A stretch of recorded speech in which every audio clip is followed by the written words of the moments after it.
Bon, voilà que le boss finit par licencier abusivement dans la compagnie où je lavais les voitures. Entre-temps, je n'ai aucun secours, je n'ai personne devant, je n'ai personne derrière.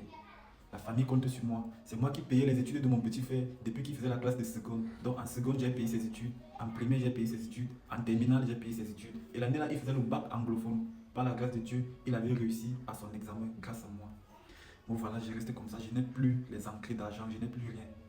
Entre-temps, je suis à Abu Dhabi. Là-bas, à Abu Dhabi, la vie est un peu difficile parce que c'est la ville où résident beaucoup plus les Émiratis. Donc là-bas, on ne fait pas n'importe quoi. J'étais maintenant obligé de rentrer à Dubaï. Quand je suis retourné à Dubaï, j'étais obligé d'aller prendre le lit chez un frère camerounais. Il me faisait le lit à 500 dirhams. 500 dirhams, ça fait un prix comme 80 000, 90 000 comme ça. Donc il devait payer 80-90 000 francs chaque mois. Les gars, j'étais scandalisé. Voilà comment j'arrive chez le frère, j'occupe le lit, tout. Entre temps, moi, il continue toujours à faire mes vidéos de sensibilisation concernant Dubaï. Un jour comme ça, je suis connecté. Je vois le message d'un frère camerounais, il me dit qu'il veut m'aider à avoir un nouveau job.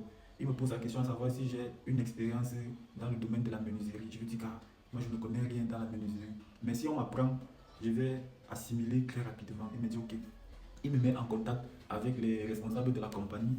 Quand j'arrive dans la compagnie, on me fait savoir que c'est dans la peinture du bois qu'il voudrait que je travaille. Donc voilà, j'arrive dans la compagnie. Je n'ai pas trouvé un frère camerounais dans cette compagnie-là. Le gars me dit, qui t'a amené ici? Je lui dis que c'est tel. Le gars me dit, ah, c'est aussi mon frère. C'est mon frère, c'est lui qui m'a fait venir ici à Dubaï. Je suis parti du Cameroun pour Dubaï directement. Mais il va te dire quelque chose. Je te décourage pas, mais sache que la compagnie ici n'est pas sérieuse. Un, ils ne font pas les papiers. Deux, ils ne sont pas réglo en termes de salaire. Ils ne payent pas les salaires aux gens. Ça fait 3 mois que je suis là. J'ai seulement perçu 500 dirhams. Et je n'ai même pas encore les papiers. Mais ma tête commence à chauffer que c'est encore quoi ça. Entre temps, moi, je ne me décourage pas. Je commence à travailler dans la compagnie avec le frère. Le frère, lui, se décourage, il retourne au Cameroun. Le gars me dit, c'est mieux que pas continuer à faire ma moto que je faisais au Cameroun. Je lui dis, il faut go. Il n'a que fait 3 mois à Dubaï, il s'est découragé, il est rentré. Entre temps, moi, j'avais fait 3 ans. Le gars wonder sur moi, avec le rythme ici, tu es à Dubaï depuis 3 ans. Il dit que c'est ça l'aventure. Le gars, il était pas au Cameroun. Moi, je suis resté. J'ai supporté dans la compagnie. Peut-être que 1 mois, 2 mois comme ça ne me donnait pas. Il n'avait même pas perçu un salaire une seule fois. Rien. On me donnait deux plastiques de nourriture. Un plastique le matin, un plastique le soir. Je mangeais les bêtises que les Indiens mangeaient là. Les choses que vous voyez souvent sur TikTok que les Indiens préparent là, c'est ça que je mangeais là-bas. Voilà, voici la preuve. Moi, voici ici qui mangeait la nourriture là. Voilà. Voilà comment je me désintéresse de la compagnie là.